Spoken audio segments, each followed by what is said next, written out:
Então, eu tô passando rápido nessa parte aqui, porque já tem bem aprofundado, né, naquele vídeo que eu mandei para vocês. Então, aqui é só um resumo, né? Então, a gota de chuva levanta as partículas do solo, destrói os agregados, as partículas se soltam e são transportadas para um outro lugar, né, onde elas vão se depositar.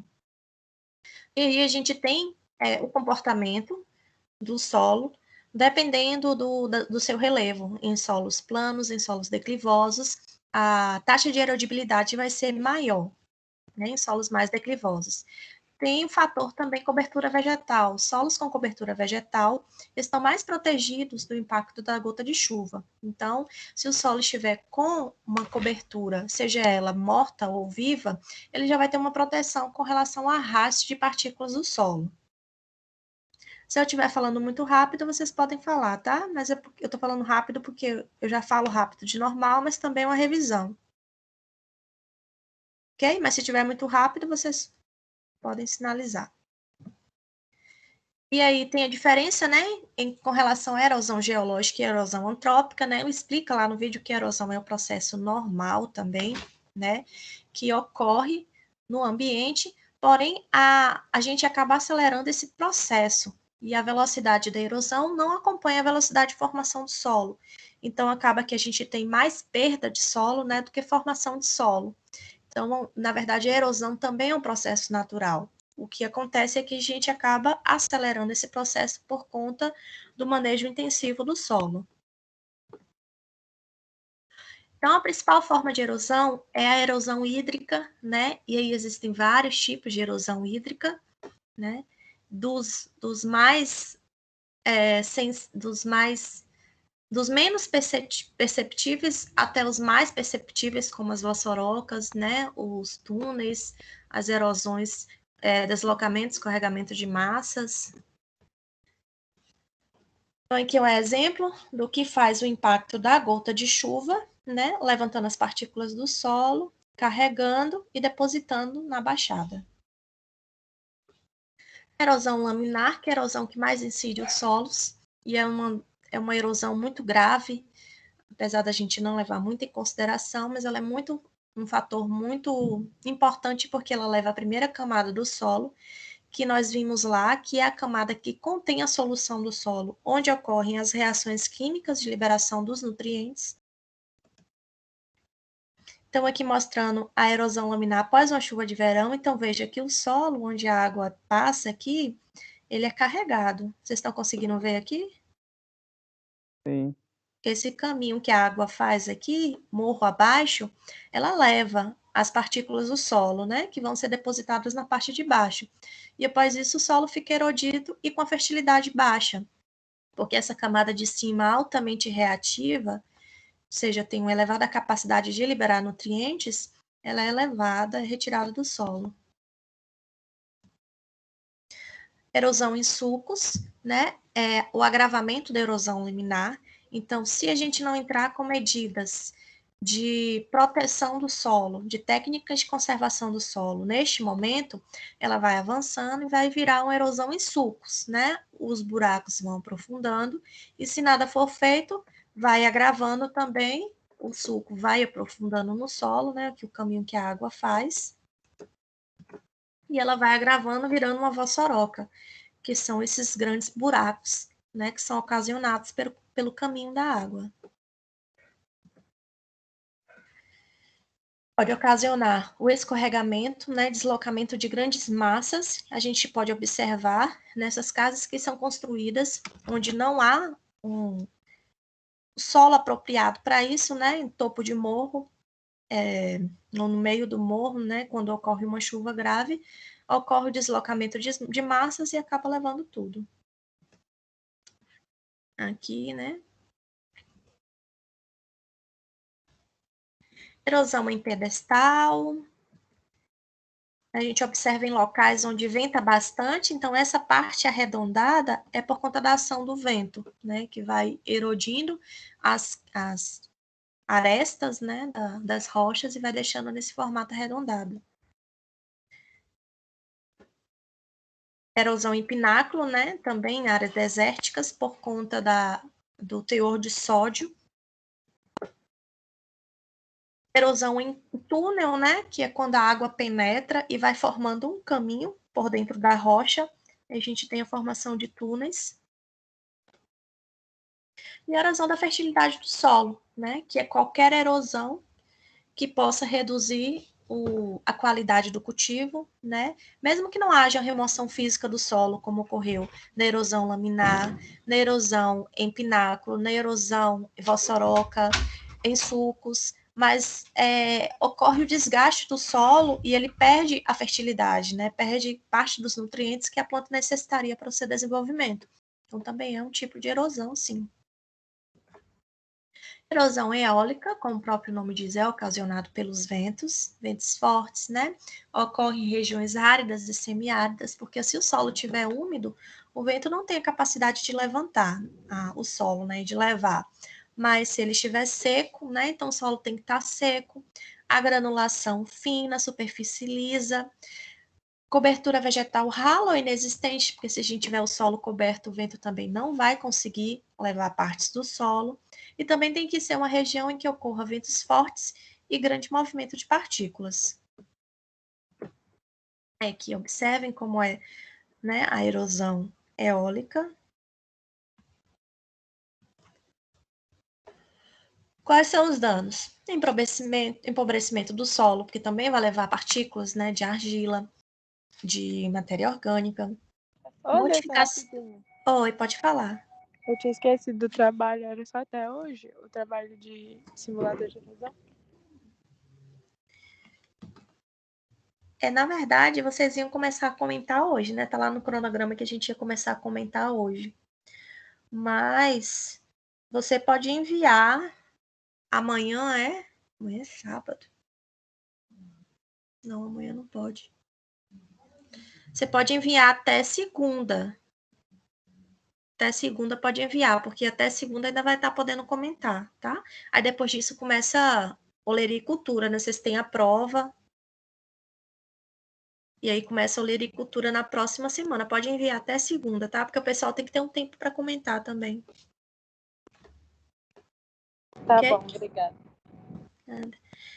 Maria está perguntando, professora, depois da erosão de um solo fértil, após isso, tem como plantar alguma planta ou precisa esperar algum tempo? Tem como não? Tem que plantar.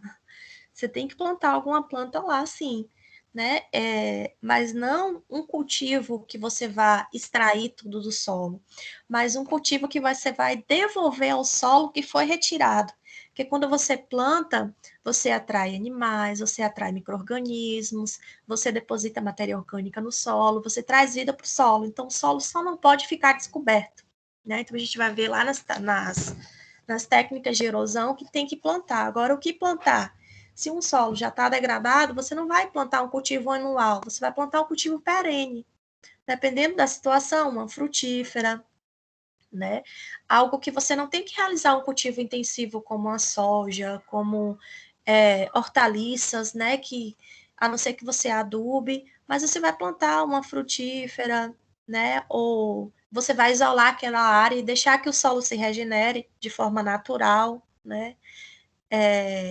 Proteger, né, aquele ambiente, e como se deixasse em um pousio, né? Isso.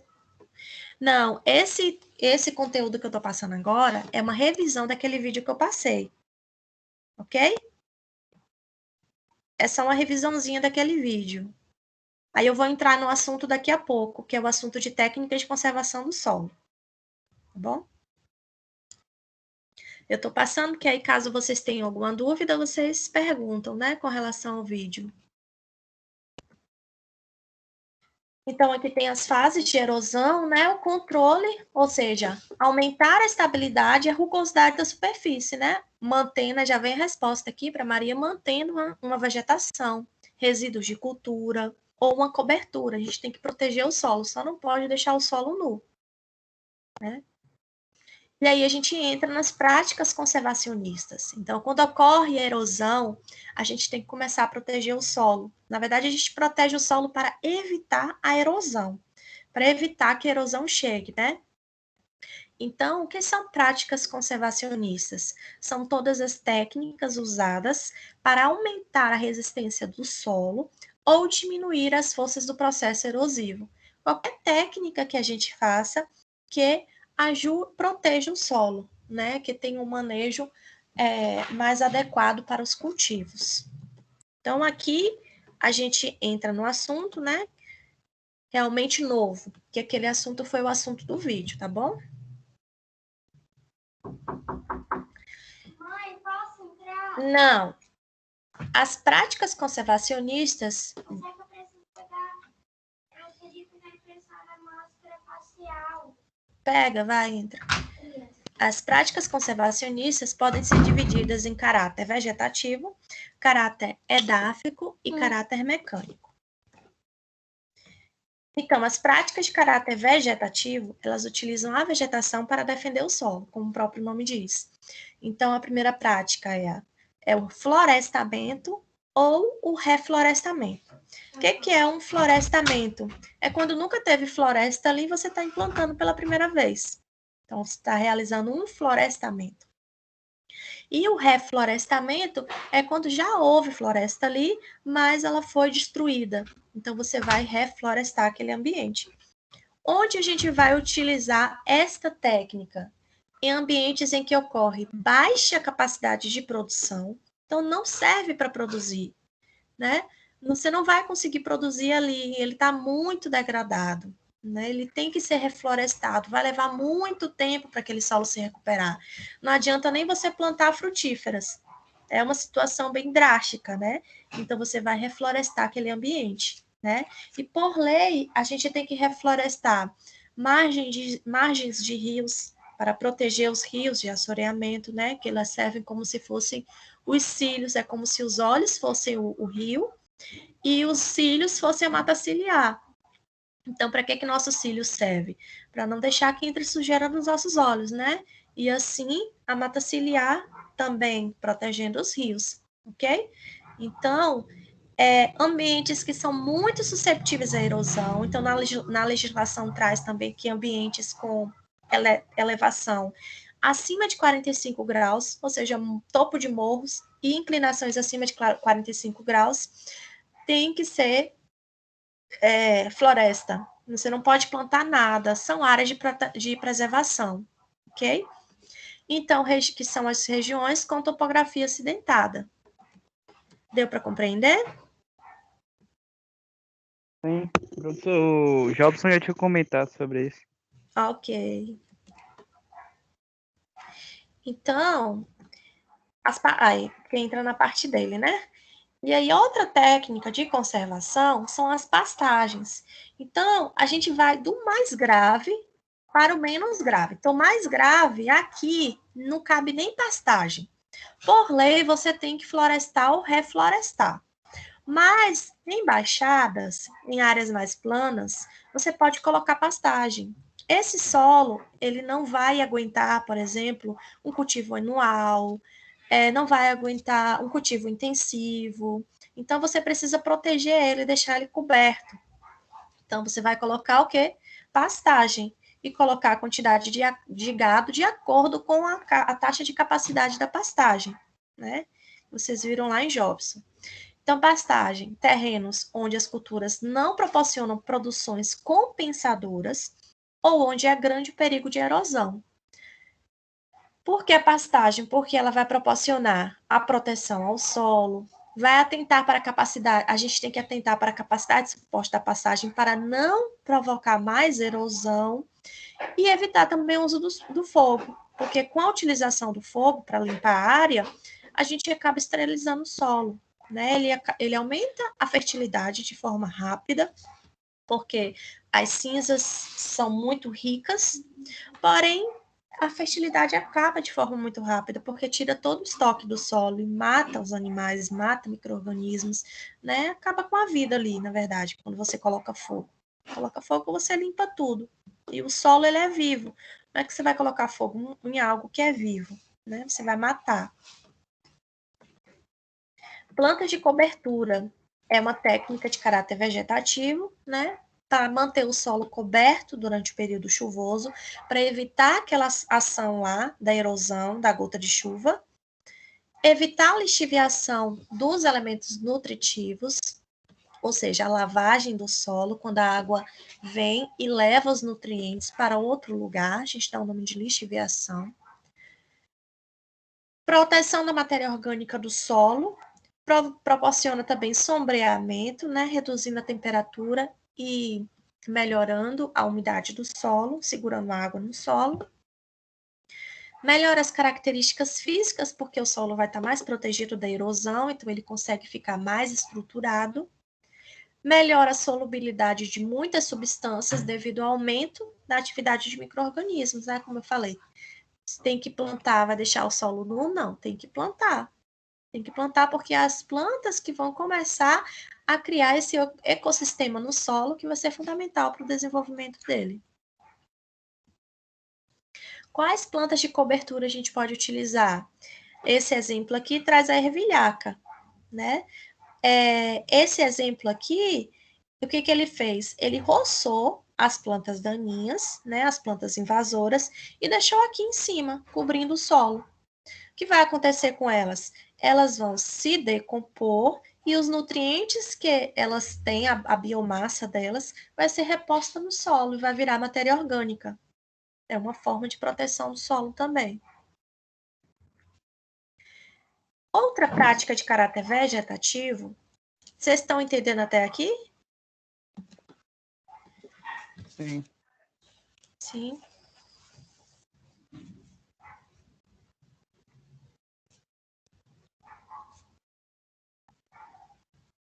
Então, as culturas em faixas é a disposição das culturas em faixas de largura variável, né? Você vai plantar o seu cultivo em faixas de largura variável, com a alternância de plantas que oferecem pouca proteção ao solo, com outras de crescimento mais denso. Então, você vai aplicar o quê? Tanto rotação de cultura, né, quanto um policultivo, né?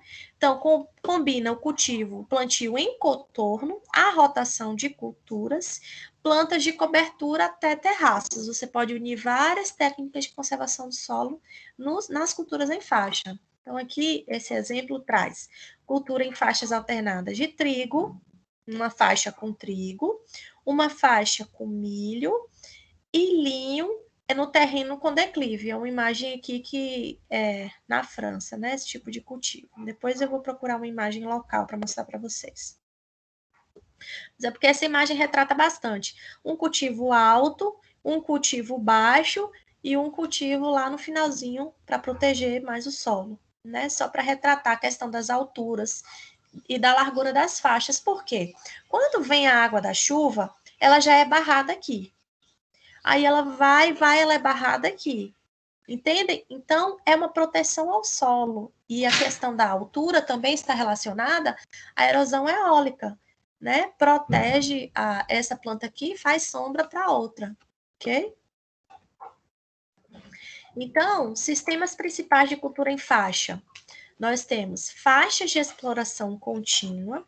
Então, nessas faixas, a gente vai colocar uma cultura que é permanente, ou seja, não é uma cultura que você retira de ano em ano e tem que plantar todo ano. Você deixa ela lá e ela é perene, você só tem que ficar adubando, né? Fazendo um tratamento de poda quando necessário, controle de pragas e doenças, né? Ou você pode fazer faixas em rotação.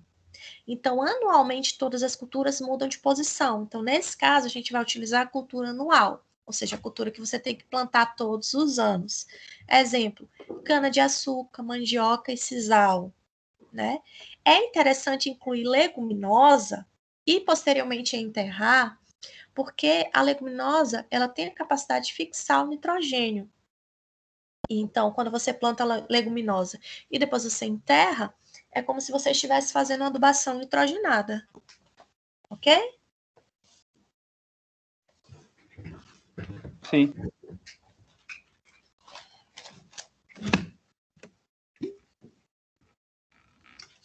Ô, professora, Oi. Nessa de rotação, aí a gente ia inverter, no caso, uma área que a gente não plantou, a gente ia plantar no outro ano, e invertendo, Não, ou vai ser no você vai mesmo inverter tempo? na faixa. O ano que você plantou numa faixa milho, você vai plantar mandioca. No outro ano, você planta, na faixa que você plantou mandioca, você planta milho. Você vai invertendo as faixas, porque assim Aí você vai só proporciona citura, então. isso, assim você proporciona a ciclagem de nutrientes no ambiente. Deu para entender, Vitor? Aham. Mas nessas aqui, cultura permanente, a gente vai plantar cultivos que não precisa renovar todo ano, né? São cultivos permanentes. Exemplo, café, pomares, né? Frutíferas. Os cordões são colocados entre as árvores com espaçamento horizontal, formando barreiras vivas para o controle da erosão. Então, você tem um pomar, entre a linha de cultivo de um e o outro, você vai colocar um cordão de vegetação. Pode colocar com um cultivo anual. Então, você tem duas culturas ali ao mesmo tempo.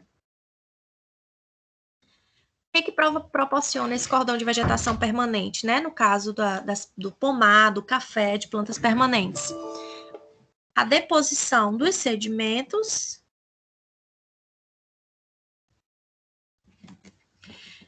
e a facilidade de infiltração da água, né? Porque vocês viram lá, né, no simulador de erosão, que um solo, quando ele está protegido, a água infiltra melhor, né? Do que o solo quando ele está totalmente desprotegido. Então, melhora a infiltração e absorção da água, armazenamento, né, no caso da água. Principal limitação é porque reduz a área destinada às culturas anuais. Mas o que a gente pode fazer nesse caso? É só a gente plantar um cordão de vegetação com um cultivo que você pode tirar alguma coisa dele, né? Que você pode utilizar para alguma coisa, que tem algum valor econômico também. Que não sirva só como uma técnica de conservação do solo, né? Mas que tenha um valor econômico. Então, para as práticas de caráter vegetativo, quando você for escolher o cultivo, o que você tem que olhar? Um cultivo que tem um valor econômico para você não perder aquelas linhas de cultivo, né? Ter um retorno financeiro. Plantas que têm um crescimento rápido e cerrado. O que é cerrado? É juntinho, né? Porque se você quer evitar o impacto da gota de chuva, arrastamento de solo, a planta ela tem que estar juntinha, né? Como se fosse um cercadinho. Protege... Desculpa, gente. Protegendo o solo. Ela tem que ter durabilidade. Não pode possuir caráter invasor, porque como é que você vai plantar algo que depois vai te dar trabalho? Vai invadir a cultura principal. Não pode atrair pragas para a cultura principal. Então, as espécies mais utilizadas são cana-de-açúcar, capim-elefante, porque ele é alto, né? E ele tem crescimento cerrado, capim-santo, capim-colonião, né? Entre outras, né? Eles servem de faixas permanentes. A depender do grau e do comprimento do declive, o agricultor pode plantar mais de um cordão na sua área. Outras práticas de caráter vegetativo é o manejo que a gente realiza, né? A alternância nas capinas é quando você realiza a capina em uma linha e não na outra. Então, uma fica limpa e a outra fica suja. A água da enxurrada vai passar na linha que está limpa, mas vai ficar retida na linha que está suja. Suja que eu digo é porque tem plantas invasoras, né? Mas elas vão estar segurando a água ali. Então, é uma técnica, né? A ceifa no mato, que é o corte de plantas invasoras. Não ocorrem danos nas raízes superficiais de plantas perenes cultivadas, evita o impacto da gota de chuva no solo, então proporciona sombreamento e diminui a oxidação da matéria orgânica do solo. São as características, né, dos das práticas de caráter vegetativo. Além porque até agora a gente falou de cobertura viva, né? Cordão de vegetação é a cobertura viva. Mas a gente pode utilizar também cobertura morta, né? São restos da cultura, né? Palhada da cultura anterior, aquelas plantas, né? A ceifa do mato, a roçagem, produto de roçagem. O que essa cobertura morta proporciona? Protege contra o impacto da gota de chuva, porque o solo vai estar protegido. Mãe, papai também quis e acabou. Por quê? Diminui o escoamento da enxurrada, incorpora matéria orgânica no solo, protege contra a ação direta dos ventos, impede o transporte das partículas, então segura, né, os nutrientes no solo. Porém, há necessidade de suprir nitrogênio, porque quando tem muita matéria orgânica, a gente tem muita atividade dos micro-organismos, né? E eles precisam de nitrogênio. Em culturas anuais, utilizar o arado para incorporar os solos restos da cultura anterior. Assim, a gente aduba as partes mais internas do solo também. Em culturas perenes, verificar o custo-benefício com a utilização de palha, porque vai elevar, né, o suprimento de nitrogênio, por conta da relação carbono-nitrogênio. Então, aqui são exemplos, utilizando plantando alface aqui em cima da palha, né, protegendo o solo. Aqui é como se fosse uma roça de cacau, né, com todas as folhas caídas, né, protegendo. Ok? Depois a senhora compra mais a massa? Compro, depois eu compro. Obrigada. Então, as práticas de caráter vegetativo, elas proporcionam conservação da água, diminuição da temperatura do solo, porque o solo fica protegido, não fica diretamente exposto à radiação solar, e, consequentemente, reduz as perdas por evapotranspiração, que é a evaporação da água aliada à transpiração das plantas. Porém, quando a gente utiliza isso aqui, há uma necessidade de um bom nível de fertilidade do solo. Porque cordão de vegetação, né? Todas essas práticas que a gente está utilizando com plantas, elas necessitam que o solo seja adubado, né? Porque essas plantas do cordão de vegetação também vão absorver nutrientes e vão competir com a cultura, ok? Então, elas vão necessitar também da adubação do solo. Outra prática de caráter vegetativo são as faixas de bordadura. Nesse caso, diferente das faixas, né, das faixas de cordão, permanente ou não, essas são faixas que ficam na lateral, protegendo o cultivo, como o próprio nome diz, na borda. Então, são faixas estreitas, formadas com plantas de porte baixo e vegetação cerrada, com largura de 3 a 5 metros, formada nas margens dos campos cultivados. Ela também tem a função, né, de controlar a erosão nas bordas das áreas cultivadas, então não deixa que a área seja inundada, que a água entre com força ali, removendo a cultura, né, proporcionando perdas. E outra dica é utilizar faixas de bordadura com plantas úteis, assim a gente também não perde aquela área. Exemplo, leguminosa de porte baixo, como centrosma, cudizu, crotalária, gramíneas, né? Então, aqui é exemplo de bordadura. Aqui é a parte útil e ao redor são as bordaduras. Aqui é só um exemplo de um experimento, né? Mas na bordadura a gente vai usar outro tipo de planta. Aqui não dá para ver direito, não. Mas essa parte aqui é a bordadura. Tá vendo? Outra prática de caráter vegetativo são os quebra-ventos, que é a utilização de barreiras densas de árvores, né, altos e cerrados na direção perpendicular dos ventos dominantes. Então, ela tem a função de reduzir a velocidade do vento. Pode utilizar diferentes espécies, a que a gente mais utiliza é eucalipto e bambu. Bananeira também serve como quebra-vento.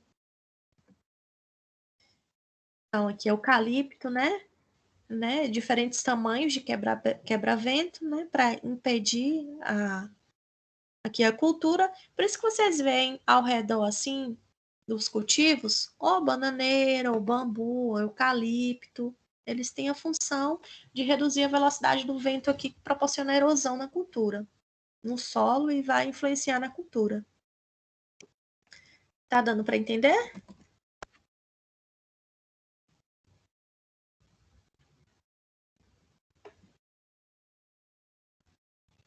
Mas eu tô gravando, viu, Ana? Aí depois você assiste, se você não conseguiu pegar o início.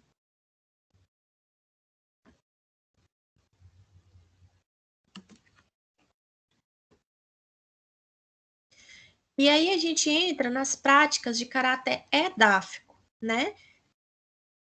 Que são práticas que têm o objetivo de repor os nutrientes, os elementos nutrientes no solo, propor modificações nos sistemas de cultivo, controle da combustão da matéria orgânica, ou seja, segurar um nutriente no solo, né, evitar a perda, e a redução da lixiviação, né, que é a lavagem do solo.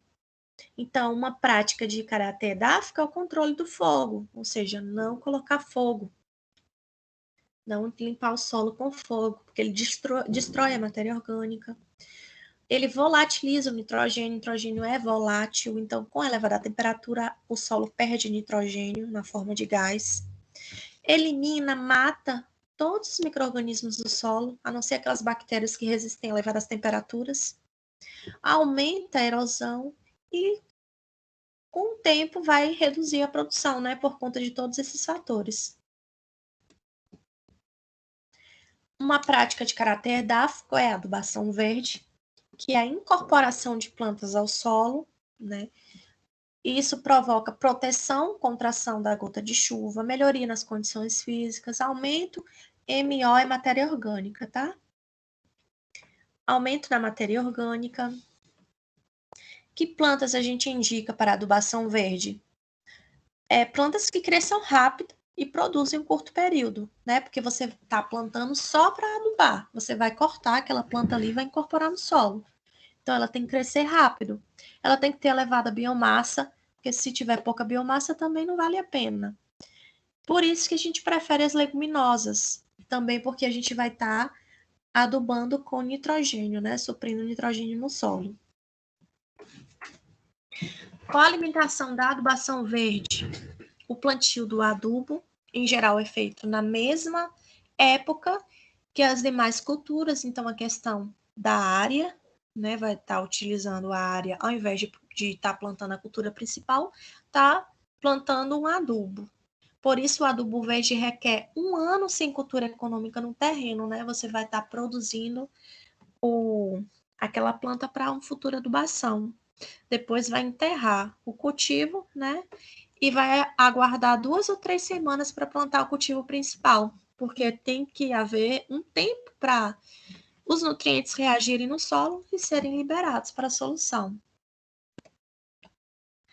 A adubação química, que serve para manter a fertilidade do solo. A adubação orgânica, né, que pode ser utilizada com os próprios recursos que tem na propriedade, né, como os compostos, né, caudas, pode estar utilizando os restos das culturas, esterco, né, de galinha, de boi, né, cama de, enfim, tudo que tem lá. Agora tem que estar analisando a questão relação carbono-nitrogênio, né?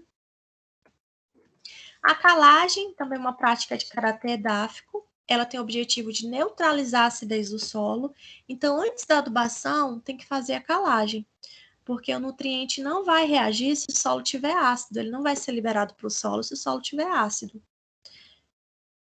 Então, a calagem ela melhora as condições do solo, melhora a cobertura, diminui as perdas de solo e água pela erosão.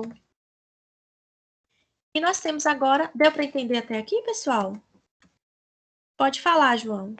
Professora, tem como fazer a calagem de um modo orgânico, assim, mais natural? A calagem ela já é um modo orgânico natural, porque a calagem ela é calcário, CaCO3, que é pó de rocha. Então, ela já é natural, né? Ela é pó de rocha, tá. viu?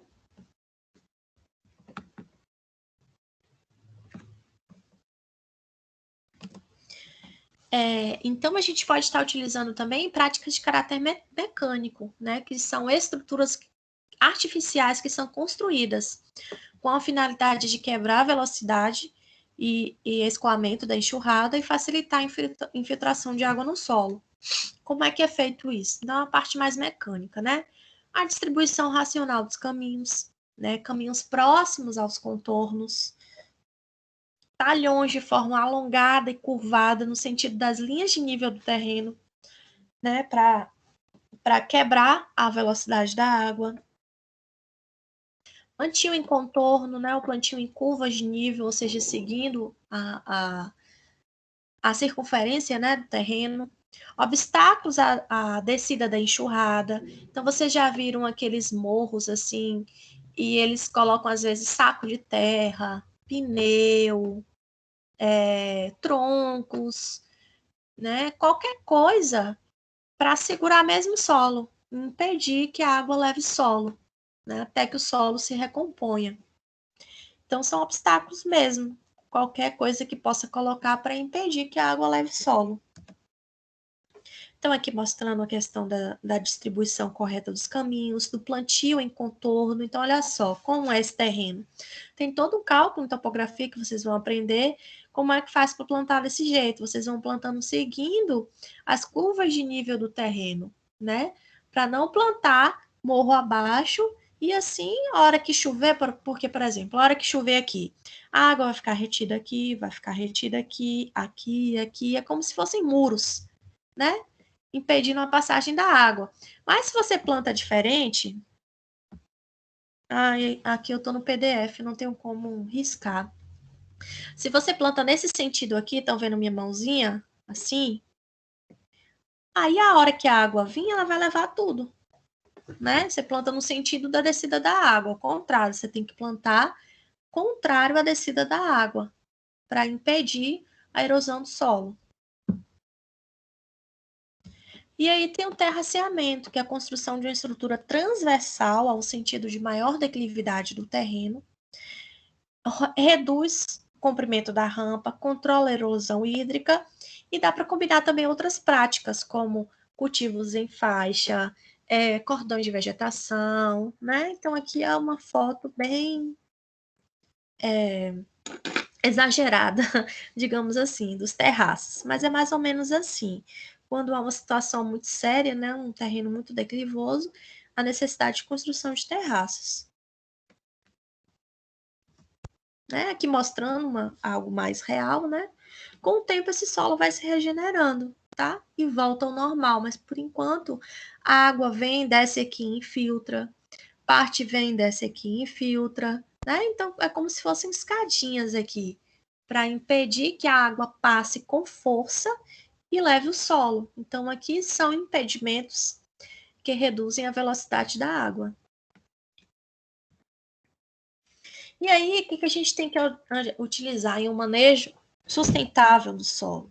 A gente tem que analisar o ambiente, verificar o que vai plantar para proporcionar aquele solo uma sustentabilidade. Então, topo de morro, por lei, são matas, né? Área de florestamento ou reflorestamento. Você não vai produzir nada aqui, tá?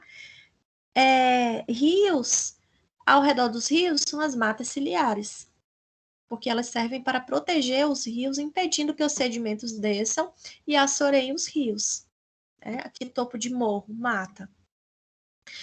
Aqui, no meio do morro, você não vai plantar cultura anual, porque aqui também tem uma taxa de erodibilidade, ou seja, o solo tende a se erodir muito maior, por conta da velocidade da água aqui, né? O que você vai plantar? Culturas perenes, frutíferas, por exemplo, né? Café, banana, cultivos perenes que não exigem tanto do solo, que você não vai estar tirando e colocando a cultura todo ano e cultivando o solo intensamente, então aqui ele está protegido. Aí desce aqui para a parte mais plana e você já pode colocar pastagem, né? Aí aqui, próximo aos rios, né? Você pode estar cultivando olerícolas, né? Animais. Então, o manejo vai depender do local, né? Capacidade de uso do solo vai depender do local, da fertilidade, do clima. Todos esses fatores têm que ser avaliados. Esse é o livro, né, que eu utilizo para a disciplina. É um livro amarelinho, Conservação do Solo. Ele tem na internet, não lembro se eu coloquei lá. Eu acho que eu coloquei lá no Teams.